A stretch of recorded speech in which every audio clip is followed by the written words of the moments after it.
Hello and welcome back to the Zwiftcast, the community podcast from Zwift.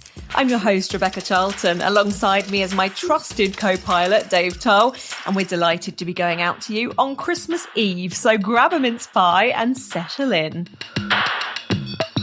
Today on the podcast, we'll be discussing Zwift's recent decision to pause the Zwift World Series with our experts Shane Miller, Eric Schlange and Nathan Guerra. We also look at Zwift's changes to the event calendar, removing a large number of races and why this might be a good thing. We hear from Olympic gold medalist Dani Rowe MBE about designing workouts for Zwift at different points of life, as well as her hilarious Zwift fail. And finally, it wouldn't be Christmas without a bit of festive Zwifting. We look at what's happening to keep you motivated, including the famous Ratha Festive 500.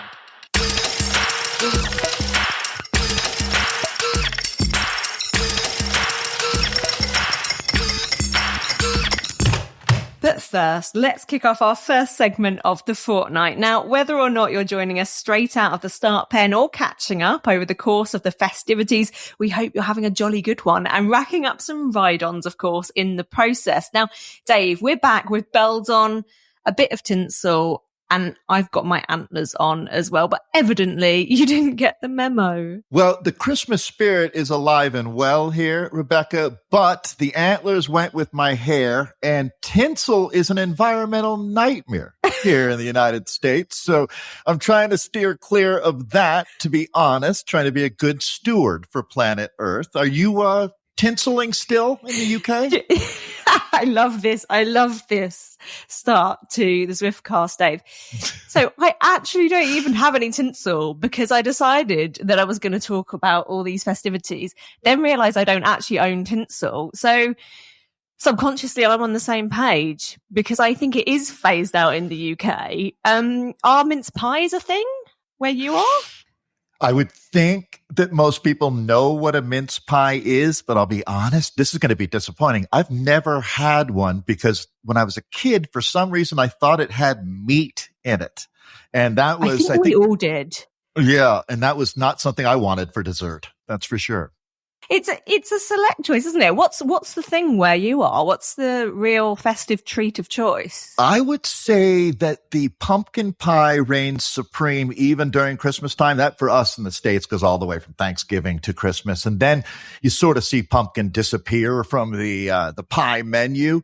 But, yeah, I'm going to go with pumpkin or something like a chocolate silk pie. My family always loved those. But how over there, you guys, I feel like, take it to a whole nother level than we do in the United States. Maybe a little bit less commercialized, a little bit more Jolly St. Nick vibe. Well, I don't know, because obviously I've learned a lot about American Christmases from Hollywood movies, and you all have epic houses. That's what I've come to learn, with a lot going on the outside. So I think we maybe have a lot to live up to. Yeah, I'm looking around and I don't know that epic would be the word for my humble abode, but we still definitely, in the United States, Christmas time is really special. There's no doubt. It seems to bring, just like on Zwift, community matters. Community seems to become more important around this time of year, people looking out for each other. And, you were talking about the Festive 500, and I'm going to commit. I'll be looking for you out there as I'm really ready to. Well, one, Zwift Community Live coming up in April, and I don't want to show up out of shape. So I've been logging the Ks, that's for sure. And I'll get 500 more in between, I believe it was the 23rd and 31st.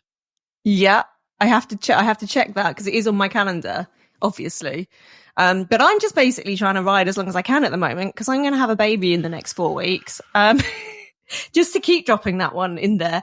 But I've actually just completed the Off the Map tour, and I was absolutely delighted that I just managed to keep pedaling through it. But the hilarious narrative around this is I don't know if you've seen these memes as much as I have on Instagram, probably not the kind of content you're getting promoted right now, but I certainly am. And it's these videos of how heavily pregnant women around their partners are saying, oh, I can't possibly take the bins out. I can't do that. That's too difficult. I can't empty the dishwasher. And then cuts to me doing a 2-hour off the map epic on Zwift and smashing it out. And my other half Paul is like, hang on a minute. You seem absolutely fine when you're on the turbo trainer or the Zwift ride. That's hysterical. It really is. I have to ask, though, Rebecca, from my perspective, what is it as you work deeper into your pregnancy? What is it that becomes harder and harder about it? Do you become tired easier? I mean, obviously, your body's being really taxed on many different fronts. Where do you feel it kick in when you're trying to ride on Zwift? It's a really good question. And the first thing to say is having the opportunity to ride indoors is an absolute game changer because you can just do what's in your comfort level. But because I've got the Zwift ride, I have shared this quite a lot on Instagram. I have got the stem height up to the end of the alphabet. So it's literally as high as you could possibly stack it. And it's been so good because in my previous pregnancy, I was on my road bike on the turbo. So I was having to adapt, flip stems. You know, I didn't turn my handlebars, but I was considering it. But the Zwift ride, I've been able to bring so high that it's meant that my knees aren't hitting onto my big bump and I'm so much more comfortable. But I just get to the point, in honesty, that I just feel so heavy on the saddle. And so I have just been laughing at myself because I got up to the old Wollonga Hill on the portal and I was just literally grinding to a halt. But my strategy has been to use the wheels, sit in and use that ability to just draft. And then when I get to the hill, I've been just like literally backing off to practically nothing.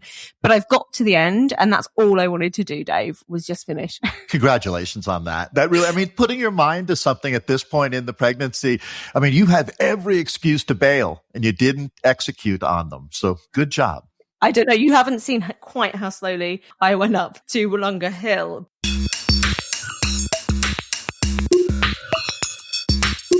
Well, let's get right into our first chat of the episode then. Dave, you brought together our favourite crew to reunite over various international time zones to discuss two very prevalent topics of the month. Let's hear that now, starting with the man known as GP Llama. Of course, it's Shane Miller. Right on. The Zwift World Series, new this year, was set to be the highest level of racing on Zwift this season and dovetailing into the Zwift Games in March. Ultimately, this was the way that the top 50 men and 50 women would qualify for the pinnacle of esports racing this season. That is now all on hold as Zwift announced the decision to pause the series after the third of 5 races in the series had taken place. The reason for this pause, along with the potential implications and hopefully ideas for a fix, or why we've reached out to our insiders. We will have Nathan Guerra and Eric Schlange with us a little bit later, but we wanted to jump right in with a man whose understanding of the issues at hand will give us a lot of insight here. Joining us is one of the original voices of the Zwiftcast, the one and only GP Llama, also known as Shane Miller. I asked Shane before we jumped into the conversation to bring us up to speed on the issues. So smart trainers are being pushed beyond their design limits and testing limits by professional level athletes, revealing some shortcomings in both the hardware and the firmware. Now we're talking 500 watts plus for 5 to 6 minutes at a time. Those are big watts, and that's a lot of heat being generated by those resistance units. Now, although most trainers claim higher power capacities, such as 1800 watts max power, 2200 watts, performance issues do arise when operating outside what I call the Goldilocks zone of trainers. Now, that's the optimal balance of flywheel speed, resistance applied, and temperature. Now, adding to that, features like virtual shifting and auto calibration, though useful for most users, can introduce inaccuracies, especially under specific conditions, such as high torque, low cadence efforts, just like we've seen in steep climbs, and depending on that auto calibration algorithm used. They're features that are still relatively new and being retrofitted to hardware that was never originally designed to be used for either, those being auto calibration and virtual shifting, although they fit pretty well with what they're doing. Now, this is also opening up another can of worms at the other end of the spectrum, and that's at the entry level. That's the lower wattage zones, but that's a topic for another day. Look, what I'm seeing at the moment is a pause on the racing because of these inaccuracies. I think they can be sorted out within firmware and software, but we'll see. But the quick solution here is to remove the source of the problem, that being the smart trainer power reporting, and measure power directly on the bike. But look, at the end of the day, for most users, however, existing trainers function just fine for our everyday training. We're not pushing 500 watts for 5 to 6 minutes, but one day maybe we will if we train hard enough. Thank you, Shane. Very informative. So I guess bottom line, it's not just creating a YouTube weight video, getting a smart trainer, showing up in a pen. A lot more to it than that. Absolutely. What we're trying to do is replicate something that's extremely complex, and that's reality. Outdoors, physics, that being weight, gravity. We're adding electronics to that. And not only are we doing that sort of at an individual basis, we've got to combine all these together to produce this online racing platform and replicate reality for up to 40 to 50 to maybe a few hundred users at one time, and combine that mathematically. What's actually occurring here with this e-racing is absolutely phenomenal. It still fascinates me. The first day I got Zwift on, I was going to sell my kicker. I've told the story a few times. I was going to sell the kicker back in 2014. I knew what it could do, but nothing glued it together like what Zwift has done. What are we, 11 years later, 10 years, 11 years later? It still fascinates me how it works, but also the challenges that it faces. And these new level athletes that we're getting on the platforms this is world tour level power. And if people don't agree, they're like, well, look at the numbers. Now, they may not be world tour riders because that takes a whole other realm of knowledge and smarts to position yourself in a bunch and to know the right people. At the end of the day, it's all who you know to get in the pro peloton. But these riders who are riding indoors are putting out some big watts. And from a technical level, I love seeing these things. Yeah, a few cracks appear. Because at the end of the day, once these problems are solved, we have better equipment. And that trickle-down effect, we all have better equipment to ride. So even if I'm pushing out an FTP of only about 280 these days, I'm getting better trainers in the near future. So even though I like a bit of chaos, I have to imagine it is mind-blowing for them to see what these athletes do. And once, Shane, they accept that, listen, he or she, they're making these watts. The machines are getting this hot. So, I mean, is the first step, because ultimately the goal here is to get back to racing. You know, the honesty from Zwift to pause, that took a lot. You're racing for prize money or any perceived value in the result, which can, that can be tough, but you could put value in a sponsor getting a win. But the point being, if we're trying to say that this is legit prize money worthy racing, you have to hit pause right now. Yeah, look, a big call by Zwift. When I heard they were pausing it, I'm like, oh, here we go. I can't wait for the YouTube videos to come out and the clickbait to say Zwift thinks old trainers are inaccurate, or Zwift fails at this, or Zwift fails at that, or the fingers being put. I was waiting for the clickbait headlines. Thankfully, they haven't come, because I think the reality is it's only this top 0.0001% of riders that it is affecting. But I mean, it's a huge call from Zwift to pause it and sit back and say, hey, look, we're in a position to actually make this call right now. Because as you say, it's a prize money on the lines, but ultimately it's also rainbow jerseys on the lines. This makes or breaks careers.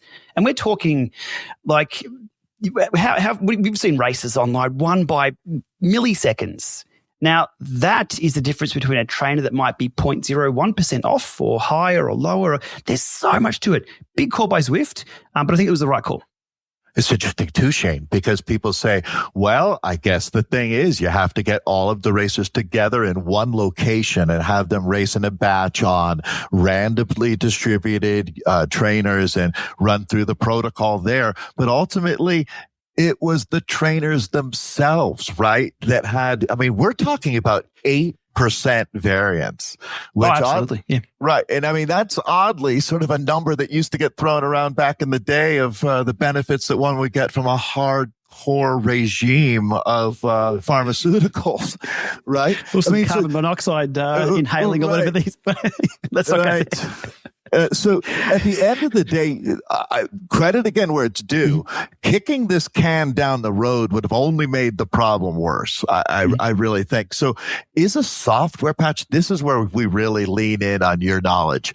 A software patch, is this the solution? Is that doable? I mean, and is it, I hate to name names, but at this point now, all of this information is really out there. The companies are working together. One of the upside, Shane, is that we've gotten off of this blaming the athletes mode and those witch hunts. That needs to stop. That was really unfortunate that that's part of the backlash in these situations. But that being said, the Wahoos and the elites, they sort of have the microscope on them right now, but every trainer company needs to be on their game.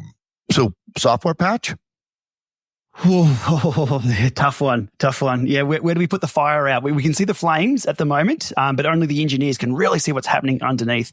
Look, I think auto-calibration, was one of the things mentioned, and that is effectively auto-calibration will move the goalposts in real time. So if your trainer is super, super hot and it does a micro spin down and just phase shifts the trainer accuracy a little bit, sometimes positive, sometimes negative, sometimes a high flywheel speed will do one thing, a slow flywheel speed will do another. It's all about replicating exactly what these athletes are able to do, but in the lab, in a testing lab with machines, and even then some. So let's push these trainers more than 500 watts. Let's push them to 600-700 watts for the same time period. Let's see what the athletes are doing. Replicate that in the lab with, well, it's going to have to be machines or the athletes themselves. Bring them in as the test bunnies. I'm sure they'll love the training. What we need to do, though, is work out where it's failing and why and address that issue there. I think, and these new things that are coming in, these auto-calibrations, the virtual shifting, which changes the flywheel speed, and also how they're measuring power needs to be looked at. But I think the quick win at the moment is what's been in place for a while. That's the dual recording. So we know what's going on. We know these discrepancies do exist, but maybe put more focus on the power meter that is more accurate and not susceptible to those heat changes, the drifts, the auto-calibrations. Even though bike power meters have auto-calibrations, it's more of a mature tech that has been around for a lot longer.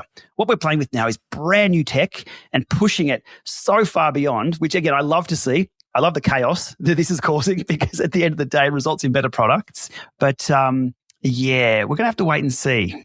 All right. So, Shane, before we spoke, I was thinking, okay, is there some way that we can make some type of universal smart trainer that every athlete who wants to compete at a certain level has to invest in? And, there's 500 of them in the world. They're the UCI Esport machine.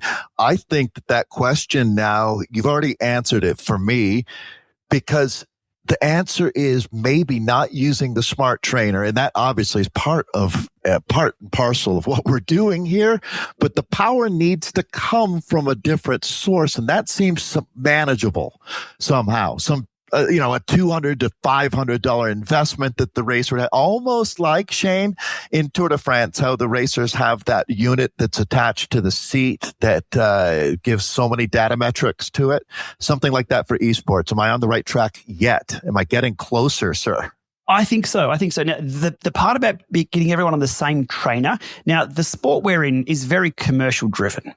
Just like the Tour de France. They're on Colnagos, I think. They're on Giants. They're on Canyons. They're on all different types of bikes. So we can't put everybody on the same bike. We can't put everyone on the same trainer.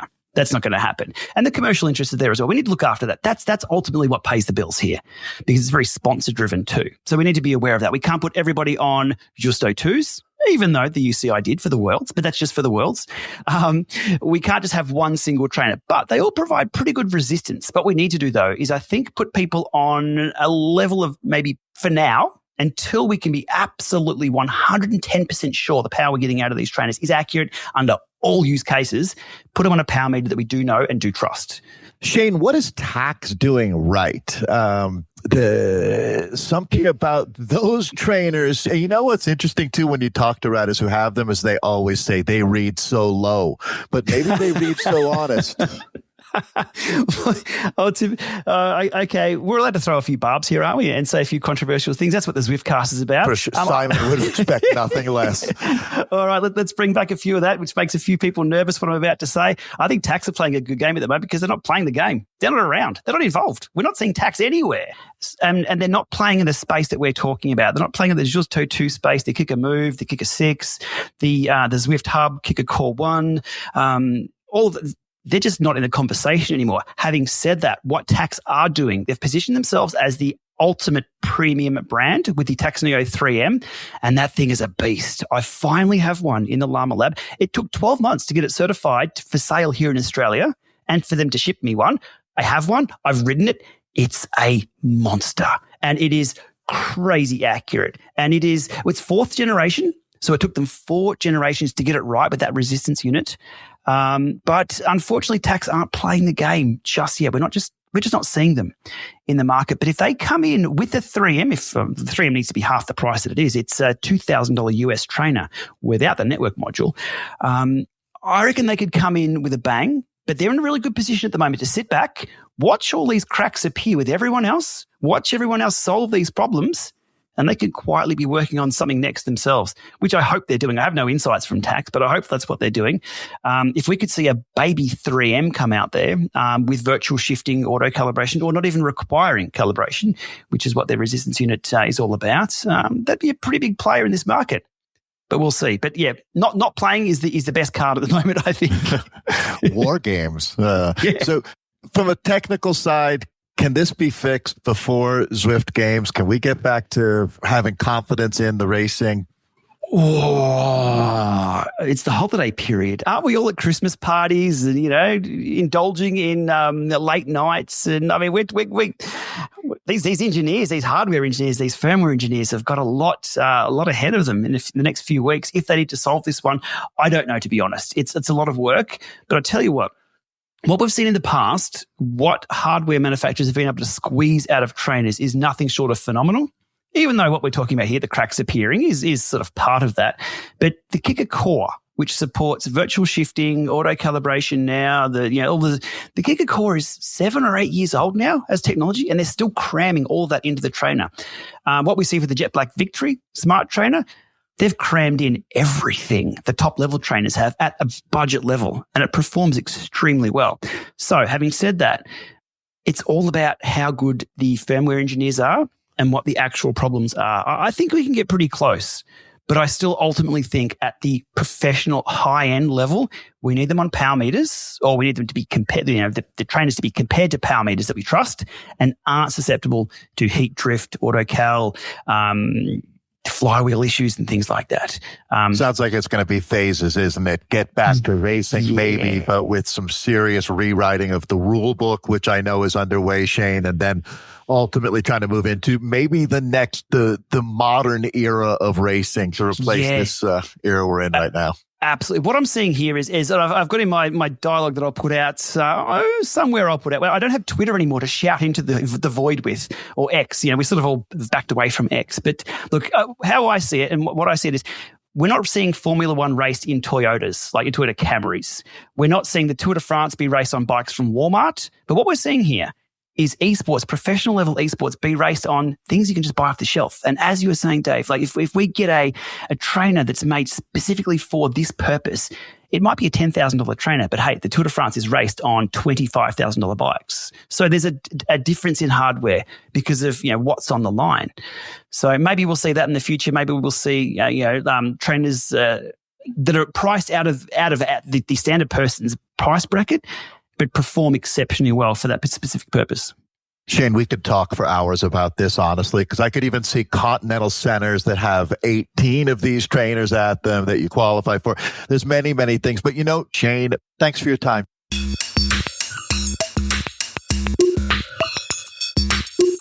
Well, thank you to Shane Miller down in Australia for his insight. We're going to move over to our 2 Americans on the panel, Nathan Guerra and Eric Schlange. Nathan, let's just jump in with you. You were there. It was the first pedal strokes were turned in Esport racing.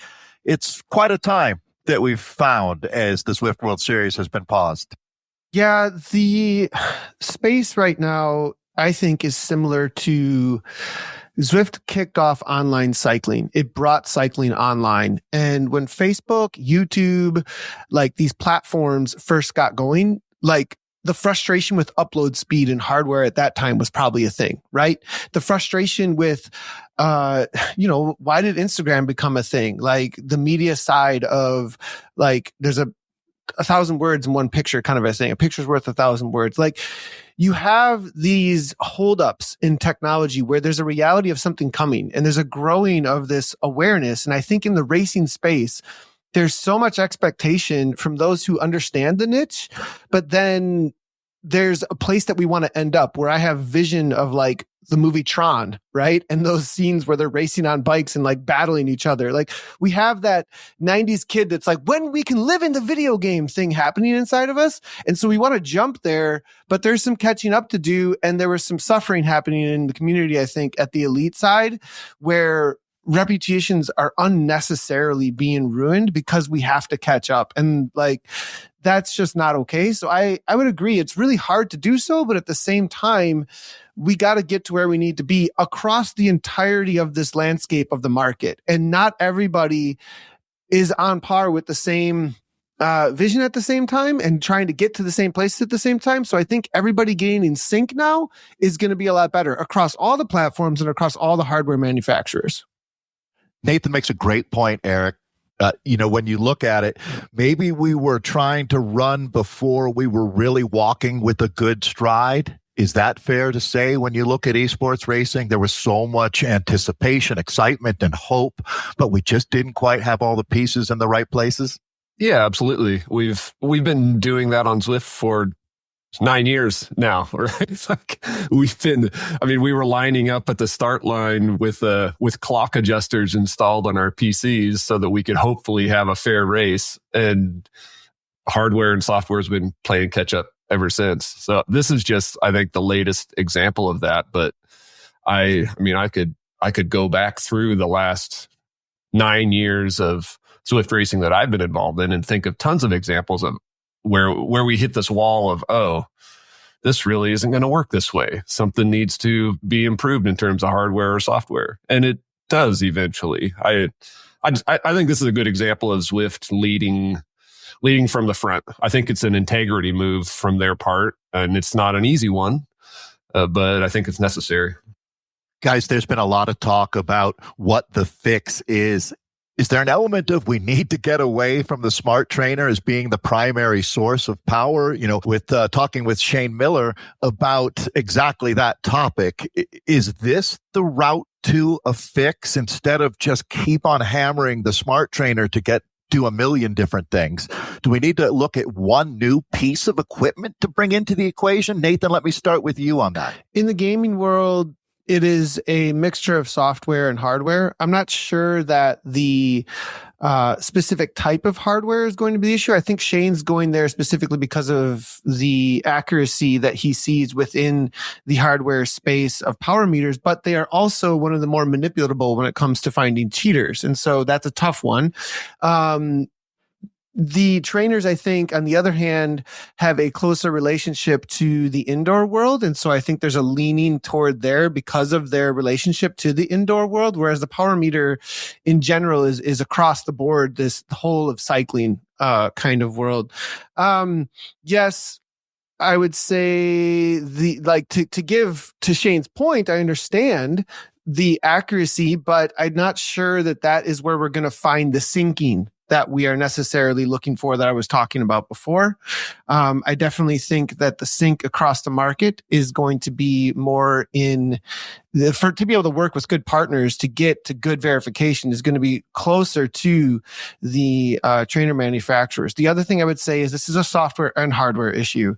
We're going to need handshakes if we get real about this. And in the dev world, people understand what I mean by handshakes is like, you're going to need a situation where the software is communicating with the hardware back and forth in a way that it brings authenticity. It brings a question back to the trainer saying, hey, are you reading correctly? And hey, are you being manipulated or not being manipulated? And when that handshake is happening between the software and the hardware, then we've really hit a place of verification. I'm not sure we're going to find that with the power meter manufacturers. I guess, Nathan, for me, the question is, are we all agreeing that these trainers are misreading the power? Because that's the one constant here. Yes, you got different platforms, but are we all agreeing that these trainers aren't accurate? And if that's true, that should hold for every platform in my mind. Yes, I would agree that at times certain trainers are misreading and that maybe certain trainers need to be said at this moment, hey, this isn't allowed right now. This trainer's not allowed right now. I think one of the options that could have been out there was to blacklist trainers that maybe aren't reading that well, but so many people have them in their hands that it's like, well, are we going to expect all these people to suddenly swap? At the World Tour level, though, like the UCI goes blam on a certain bike and everybody's got to get new bikes. So I don't know, like maybe that puts the right kind of pressure at a certain time to say this is a fix that needs to happen as soon as possible. That's where transparency would be nice, though, about what exactly is going on in the background, because I think the athletes would adjust if we had that kind of transparency. Eric, this feels to me like a definitive end of an era and the beginning of a new one. And one thing that Nathan's talking about is, where does the buck stop? I think you'd probably, someone needs to be in charge. There needs to be an ultimate authority here. Does that feel like an issue to you? I do love the idea of having a third party, a UCI sort of organization that's out there, maybe testing and certifying trainers, creating a unified rule set that works across all the virtual platforms. So I'm not going to say that that's like the leading issue in virtual racing, but I would love to see it happen. I think that would be a good thing, and I think it'll happen eventually. But I think virtual cycling has other bigger issues to tackle when it comes to racing that aren't necessarily going to be fixed by a UCI involvement. And what are those issues, Eric? What are those issues? I think, and Nathan kind of alluded to this with his discussion of there being kind of two pools of virtual racing, kind of the elite, very high level side, and what Zwift calls the community side. I think what virtual cycling has, though, is you would call it a scalability issue when it comes to verification. So what a lot of people don't understand is the reason why a lot of the very high level esports cycling races happen in person, where they fly everybody in, is because that's the only way that they can actually assure that the performances are accurate. They don't talk about that. They make it sound like it's a really cool event, live event, with a real crowd. But the real reason is they need to put them on trainers that they've already tested and they know, and they want to make sure the athletes are who they say they are, and they weigh them in and they measure their height. And that, my friends, is not even close to scalable. And for virtual racing really to take off, you need a scalable solution so that everyone who races can trust that they're racing against the people who they think they are, and that the performances are accurate. What if you do all of that, Eric, and you've got trainers that are reading up to 8% off? I think that this particular issue, the 8% off issue, is actually one of the easier ones to fix, because that's just a firmware fix. And you can detect firmware versions and things like that. So to me, this is a blip on the radar in terms of overall virtual racing challenges. The bigger challenges are, how much does this guy next to me weigh? Is his power overall accurate? How are you tackling those sort of things? Is this actually even a real person? There's those kind of issues that I think they are all solvable, but you got to figure out a way to solve it in a scalable way so that virtual racing is more trustworthy for everybody. I would love it even for me, even as a mid-cap B, that to know that I'm racing against legit people would be super cool. But even at the elite level, it's really not scalable at this point. Somewhere there's a Z Power Ranger laughing like the Joker and Batman, watching all of this happening, I'm sure. So guys, final question for you here, and this will be a tough one. I'm going to ask you to look into a crystal ball. When do you think we get back to racing again at that level? The Zwift World Series or Zwift Games? Nathan, I'll throw that to you first. As Eric said, the software fix, doable? What do you think? I think by late spring or mid-spring, we'll probably have something pretty good. It's kind of, Zwift Games, I think, is probably right around when, knowing that's on the menu, right? Knowing that's on the schedule, there's going to be aims to have things done by then, I would think. At the same time, it's like, well, Well, maybe it's a motivation that our sport can keep going, not just in the winter, northern hemisphere winters, but that's my hopes, that we can turn it into a positive for a full year round, racing scene, even if it gets a little bit quieter in the summers. That's my positive takeaway. Otherwise, I'm looking toward fall of 2025. I think Zwift has held the elite and Wahoo's feet to the fire by putting dates on things. So in the second email that Sean Perry sent out to all the racers, there are dates and there are commitments to follow-up events, including a newly scheduled qualification race that comes just before Zwift Games. And Zwift Games is in March 8th, 15th, 22nd. The qualification race, I think, is late February. So I'm hoping that Wahoo and Elite will have those firmware updates in place by then. And I think they will. Wahoo already, actually, I believe they already released it and pushed it to the Elite racers.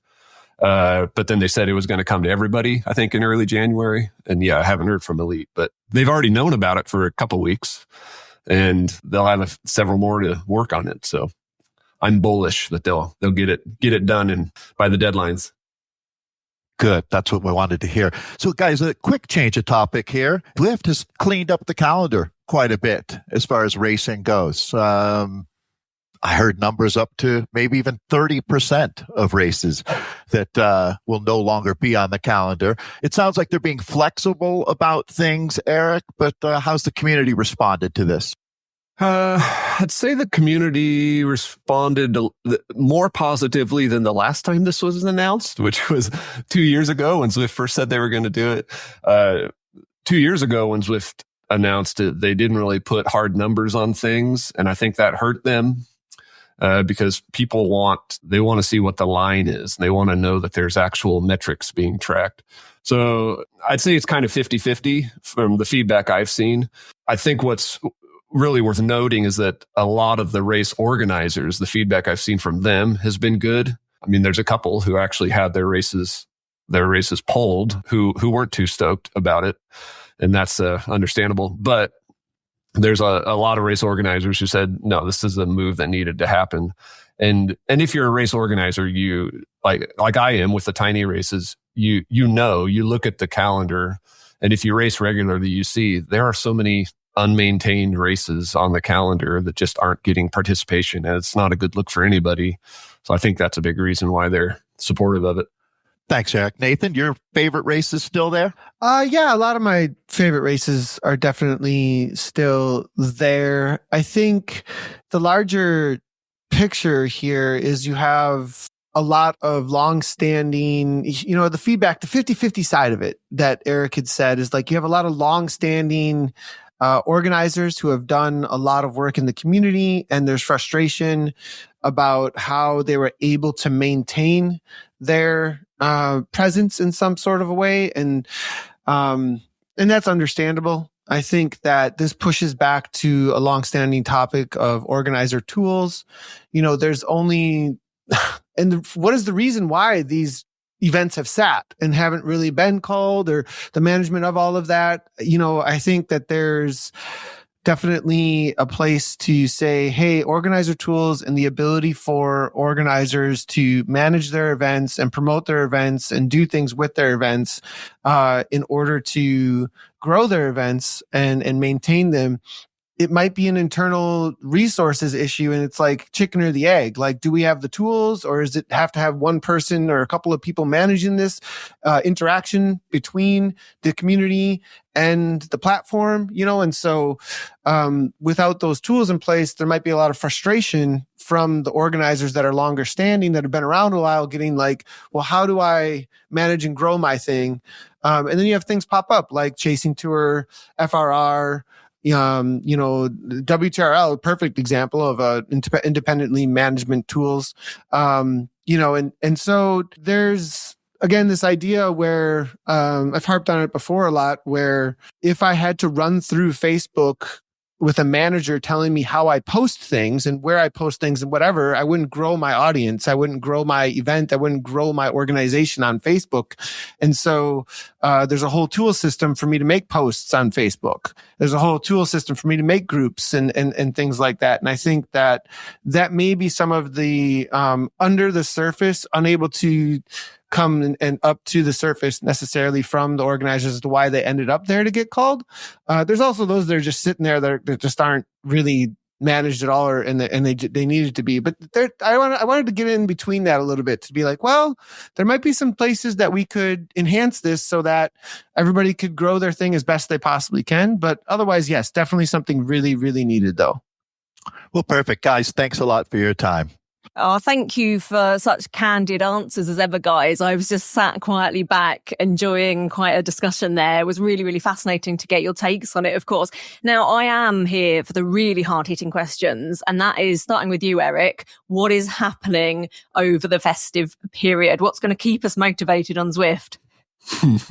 It's the Festive 500. They've done it several years in a row now. You got to ride 500K in the last 7 days of the year. It's the Rafa Festive 500. I should mention them.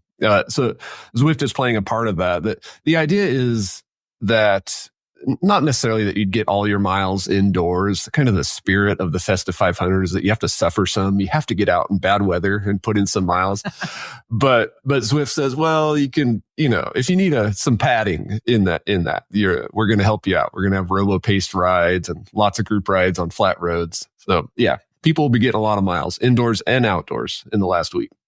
So for some people, it's quite a challenge, isn't it, the festive period? Because as much as there's lovely things going on, you're off your normal schedule. You're often having to visit and travel to family members and other people. And I think actually, if you're somebody that has raced really hard or trained really hard all year, you don't always want a huge disruption. And Nathan, I know that you're always on it. You're always motivated. But what's your advice for people listening that are thinking, my routine's going to go completely out the window here? What do I do?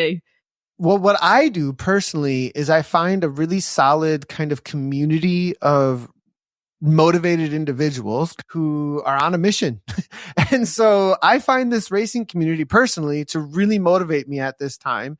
And I jump in with whoever I possibly can in some bigger events, right? They're kind of a thing I mark after during this time to say, I'm going to complete this or I'm going to participate in this bigger event. And it gets the hours done for me for sure. So that's my main go-to is I'm going to be probably doing, my go-to on the weekends is KISS 100 racing, 100 kilometer racing. But there's other things besides racing, obviously, there's lots of group rides and Fondo type things that you can do, to jump into a committed, mission-oriented community. And that's the stronghold for sure of Zwift and how they've built such an awesome platform is that their community is extremely active and you can jump in and find somebody at any time. All right, guys. Well, on that note, enjoy your holidays and many, many festive kilometers out there. Thanks for your time, gentlemen. Thanks, Dave. Great chatting. Merry Christmas. Yeah, thanks, Dave. Thanks, Rebecca. Merry Christmas, everybody. Right on. Well, I'm only on my second episode and I've already managed to mention quite a few times that I'm heavily pregnant, just mainly as an excuse for my plodding around Watopia lately, which is pretty standard for me without being in the third trimester, to be honest. The Zwift Baby on Board workouts have been my absolute saviour in 2 pregnancies now. And I'm delighted to welcome one of its creators to the podcast, an ex-World Tour pro turned TV broadcaster for Eurosport and Discovery Plus, who has won Olympic gold and so many World Championship medals on the track. We'd be here all night listing them. So next up, let's welcome in the woman who is on my Zwift screen daily, reminding me not to get too hot. It's Dani Rowe MBE. Thank you. That was a lovely welcome, Rebecca. It's lovely to be here. Thanks for having me. Well, we'll get on to the reason that you're always telling me not to overheat, use a fan and drink regularly in my kitchen at the moment on my Zwift ride setup. But how are you firstly, and how are you reflecting on such a big year? I mean, so many people will be very aware that you were in the studio and the commentary box for your first ever men's Tour de France this year, which is just massive. It is massive, but I'm really good, thank you. We were just having a little chat, weren't we?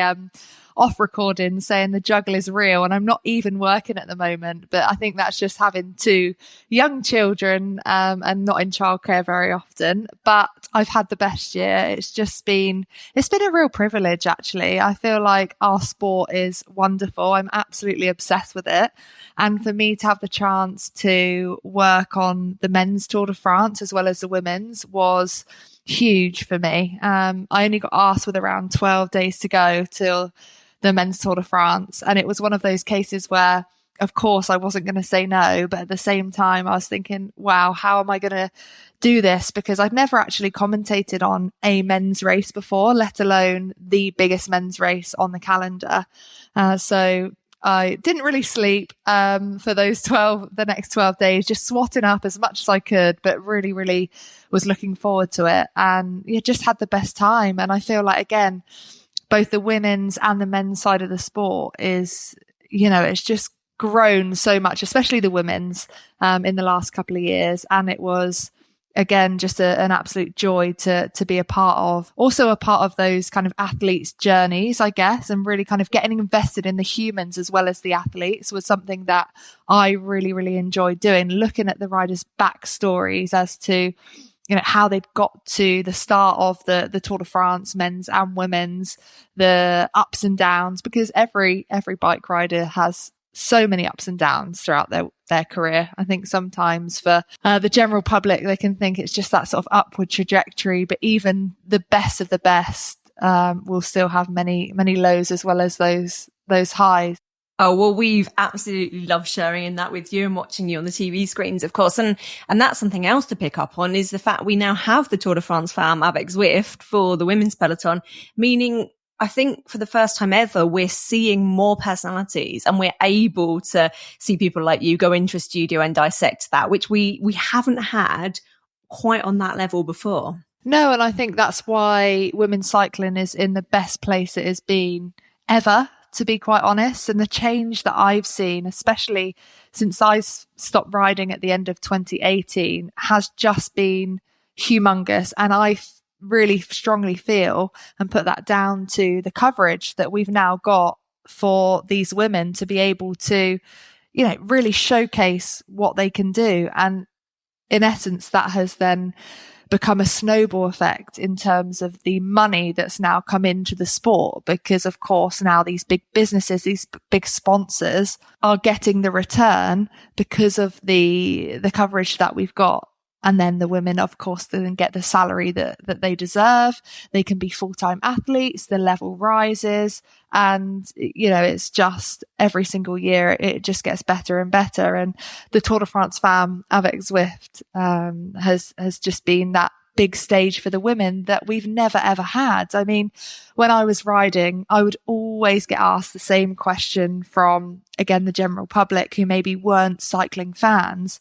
Oh, where did you come in the Tour de France? Or how is it riding the Tour de France? And of course, your answer is always, well, there actually isn't a women's Tour de France. And it was quite flabbergasting, I think, for a lot of people when, you were in, I don't know, maybe 2016, 2017. Why is there no Tour de France for women? And we couldn't really ever answer the question as athletes. It was just a thing that we didn't have. But now we have, and we've got the biggest stage that we can kind of just show how amazing and brilliant I'm saying are as if I'm still racing, but I'm talking for these amazing female riders that we've now got across the peloton of the World Tour and beyond. It's been absolutely brilliant to see, like you say, that stage expanded to the people that deserve it so much. So that's been brilliant. But let's talk about pregnancy for a minute, because as you know, I'm going to have a baby in the next few weeks. So that's, not terrifying at all. And I am happily still regularly riding on Zwift. And one of the biggest reasons I wanted to get you onto the podcast today and chat to you in depth about this is because I have absolutely sworn by the baby on board workouts, and they got me through my first pregnancy, and I was still doing these interval sessions that you'd designed at 40 weeks pregnant. And this time I'm just about still going still.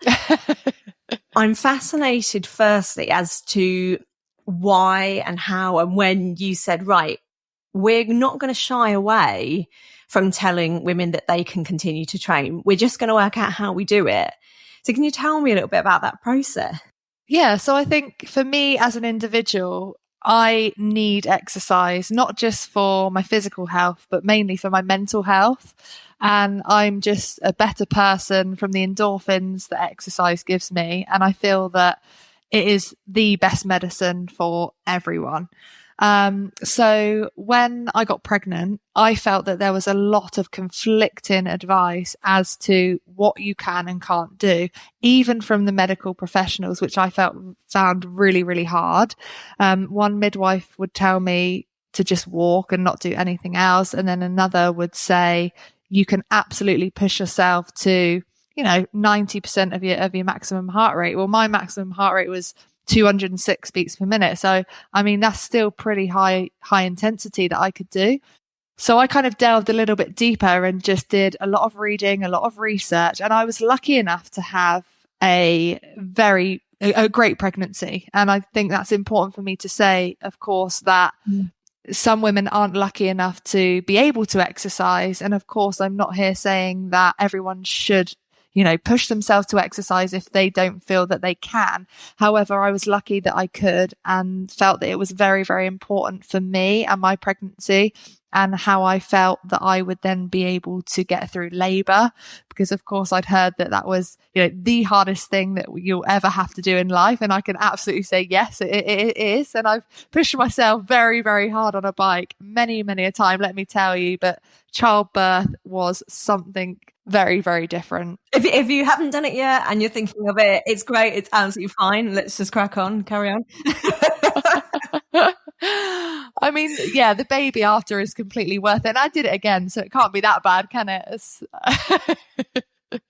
But yeah, it was just so important to me. And once I delved a little bit deeper into what I could do, I think it was all very much very personal as to what exercise you've done in the past, what you're used to, listening to your body, making sure you're staying cool, staying hydrated, being very, very important. And then again, just like I just said, listening to your body, it will tell you when enough is enough and you need to stop. And I was very much listening to my body the whole time. And then I don't know actually when the conversation started with Zwift that I wanted to write these kind of baby on board sessions alongside Kristen Armstrong, who had also had a child a few years before that. Her son was a few years older at this stage. So we just got together and started chatting about what we could do to bring out we decided on the name Baby on Board series that we would lower the female's FTP to a percentage that would be adequate enough for her to be able to stick to when pregnant. But of course, we were always giving the message as to listen to your body. You don't have to stick to this power if you don't feel that you can. I hope that it really, really helps a lot of pregnant women, because I know for me, I trained until I was giving birth. I know for sure it helped me hugely, not only with my pregnancy, physically, mentally, but also with the birth, the recovery, as well, that I had after having, both my children. It's absolutely huge. And I can't shout about that enough, actually. And I think with the really important caveat that you made just then, that I have spoken to so many women that for many reasons have been told maybe they can't continue to exercise. And I really feel for people in that position. So I think we have both been so fortunate. My complications came during labour, and you know this, Dani, I had a lot of complexities to deal with my health. Although very, very thankfully, my little girl was sort of safe and well, but I wasn't so good afterwards. And I was told I would have a pretty prolonged period of time spent in hospital. And that ended up just getting shorter and shorter. And they said, the medical professional said, what have you been doing? Because you're so fit and well equipped to deal with these complications. And it was being on the bike, and it was being on Zwift. And I think going back to what you were saying about the conflicting advice, let's say, even from within our National Health Service here in the UK, is sometimes you feel like you're told to do nothing. Sometimes you're told to, well, if you're not exercising, go and start. And it has been quite difficult to navigate that. So something I wanted to touch upon with you is you as an individual, Kristen and Zwift could have all shied away from this and gone, we don't want to give advice. It's too hard. It's too conflicting. We don't want to touch that. But you did. And that's why I think it's so important that you did, because it's changed lives. It's undoubtedly kept women feeling like they're facilitated to be active. Yeah, which makes me feel really proud that we've done that, because I feel really passionate about women being able to keep exercising throughout their pregnancy. And a lot of people, women that I come across that are pregnant, whether it be friends or people I bump into on a walk or at a baby and toddler group or whatever it might be on the school run, that ask me about, exercise within pregnancy, I say, absolutely do it. You're going to feel better for it. If you feel up to doing it, you get out there and do it, because you're going to feel great after. The endorphins that it gives you when you're, pregnant, I feel like it gave me more energy. Even now, training gives me more energy. If I wake up in the morning and the kids have had a bad night, or I'm up really early, the worst thing for me to do is nothing, because I just get worse and worse and worse and even more lethargic. If I can push myself to get out the door or get on Zwift and do a ride, then after I've got so much more energy. And I feel like that's the case with pregnancy as well. And also, your body is changing massively throughout pregnancy, but you're strengthening everything as well if you can keep training for childbirth, which is so hard. And then, like you say, the recovery. And I've got a comparison to your story, and it's not when I was pregnant, but when I was riding, I had a horrific crash where I broke 10 ribs and I punctured my lung. And I was in hospital, and they said, you're going to get a chest infection, because that's what happens when you get like a pneumothorax, and when you get blood into the lung, oxygen into the lung. And I didn't. And I recovered so quickly that the doctors could not believe it. And it was just through being extremely fit and healthy, and also determined to get back on my feet. And it's the same here. I feel like that if you can keep yourself fit and strong throughout your pregnancy, it's going to hold you in such good stead, because it might not go the way you want it to go labor. I didn't have a birth plan personally, because I felt that would put too much pressure on me. I'm a bit of a control freak, and I felt that if I had this perfect birth plan that didn't go the way I wanted it, it would actually freak me out. So, you're not in control of labor, really, are you, in terms of, kind of what's going to happen with your baby. And, you can hope it goes the right way. And of course you can do breathing techniques and lots of different things to make it easier for you, whatever works for you. But ultimately things can go wrong, which obviously happened in your case, Rebecca. And I just think that if you can exercise, then you're going to come out better off because of it. And I'm frantically nodding along, because actually it transcends this topic. It's not just for pregnant women. Actually, anyone listening to this that has come back from a severe injury or an injury of any sort, or has been perhaps told, you need to rest, it's always worth seeking a second opinion and seeing if you can stay active. And I remember your comeback from that injury so well. I say that injury, I mean, you were just head to toe struggling and suffering in hospital. And I remember you posting a picture of you finding a mechanism to turn your legs in the best way you possibly could. And you could have taken blanket advice and said, right, well, I'll just lay in bed and not do anything. But you did it your way, which is so important. And something that's really shocked people, actually, when I've said to them about what I'm doing on the bike in pregnancy on Zwift, is that people think I'm pretty mad for doing interval training. But as you very well know, because it's how you designed it, actually giving yourself that effort and then that break to bring your temperature, bring your heart rate back down is perfect. But when you say intervals to people, they do think you're a bit bonkers, don't they? They do, but do you know what? I can't do anything without intervals because otherwise I find it so boring. So intervals doesn't have to be hard either. Intervals is simply breaking up a session into different chunks.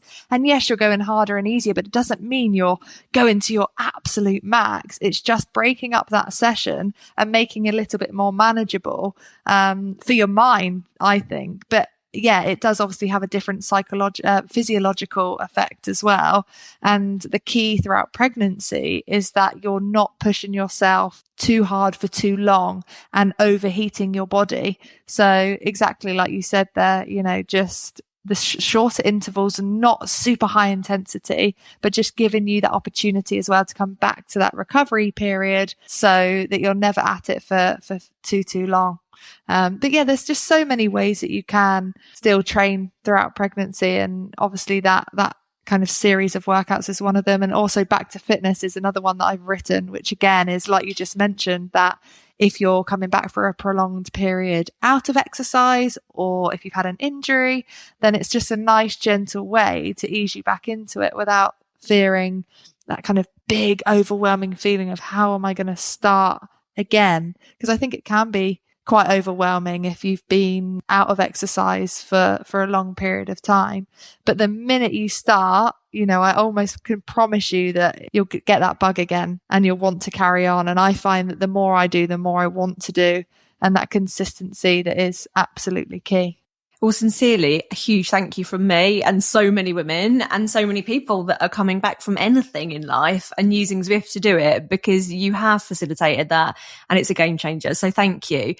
Next question for you, bit of a quick fire one. What is your favourite thing about Zwift or your best Zwifty feature? For me, it's time efficiency. For Zwift, we've got the setup in our house. So especially when I obviously first had Ted, my firstborn, he's just turned 4 in September. For me, if he was napping, I would literally get my shorts on, get my kit on, get my shoes on, jump on Zwift. And I knew that I could be with, you know, lots of other people. I had that community. I could just ride. I could do a session. I could do an interval session. I could do a race, and I could do a really great workout and feel really good about it after, you know, so time efficiently when he was sleeping. So yeah, for me, that is the best thing about Zwift. It works really well. And I feel like you can just tick every box. Have you, on the flip side, had any Zwift fails? Any big failures in your Zwifting career? I probably shouldn't admit to this, but I am very competitive, and I was in a Zwift race once and the postman knocked the door, and it was something that I'd been waiting for my husband Matt's birthday. And I've been in a position before where I'm like, do I answer the door and pick up this parcel, or do I carry on, finish my session? I need to win this Zwift race. And I didn't go to the door, and then he didn't get a present for his birthday, and he was absolutely gutted. And I had to explain to him why. And yeah, I mean, I feel like he's never forgiven me for it. But I just get so engrossed in these sessions and I can't get off the bike. And I'm like, well, the post will just have to wait because I absolutely am not going to get off before this race is finished. Why does it always happen though? It's always a delivery like 10 minutes into me doing something on Zwift. My final question, and another ridiculous one, is, well, you might not think it's ridiculous. So you've spoken about the baby on board, and I've been wondering about this actually, as to whether you're supposed to alter manually your FTP or whether the bias in the intervals in the sessions that you've designed does that. So you've answered that question for me. But what about weight? Did you change your weight as you were gaining like a couple of pounds a week through pregnancy, or did you just leave it the same? No, I did alter it because I can't cheat. I just can't. And I gained quite a lot of weight through my pregnancy. And I was still flying because obviously I had my weight in like whatever it was before I got pregnant, and then gained however many kilos. So yeah, I was changing my weight as I was going, just because then I knew that, again, it's that kind of psychological control that I need as to, if I've completed this many kilometers, I've completed this many kilometers. And if the weight was 10 kilos lighter, then obviously I'd be traveling a lot faster. So yeah, I kept increasing the weight as I got heavier. You see by my face, I have not. So I need to hop off this chat and go and put about a stone onto my avatar, because it definitely doesn't look like me IRL at the moment, let's just say. Well, you look brilliant. You look fantastic, Rebecca. So yeah, I would just own that stone, because yeah, it's amazing. I aspire to look more like my avatar every day. Dani, it's been a pleasure as always. Thank you so much. Oh no, thanks for having me. It's been wonderful. Right on.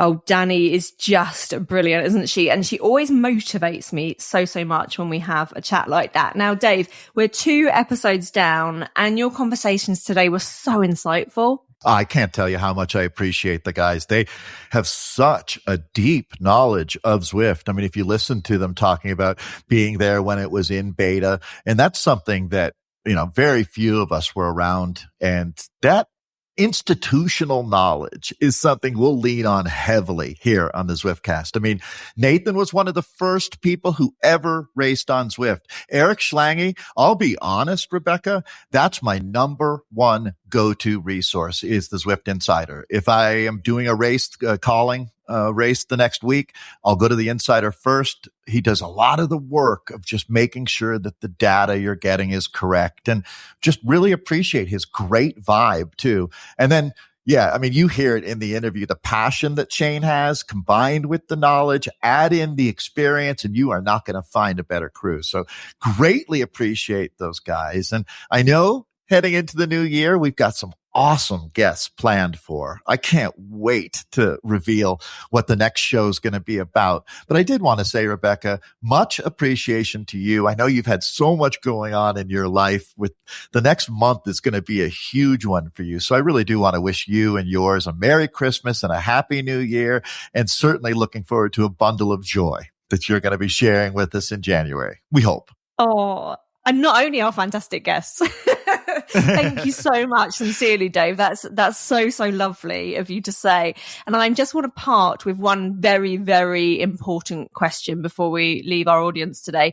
And that is, I've seen some brilliant setups with Zwift Ride and various turbo setups for Zwift where people have put lovely Christmas lights around their frame, around their bikes. However, my stumbling block every time I get onto Zwift is I require too many plug sockets.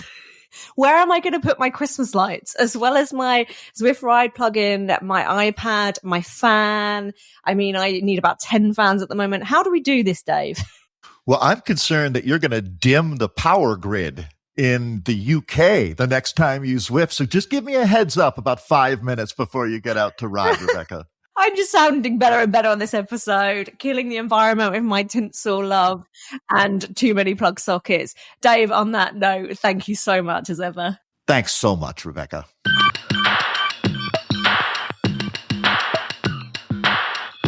And that is sadly all we've got time for, but fear not, we'll be back again in 2 weeks' time with more brilliant guests and Zwift chatter. In the meantime, have a jolly wonderful Christmas time. And from me, Dave, and the whole team here at Zwift, bye-bye for now.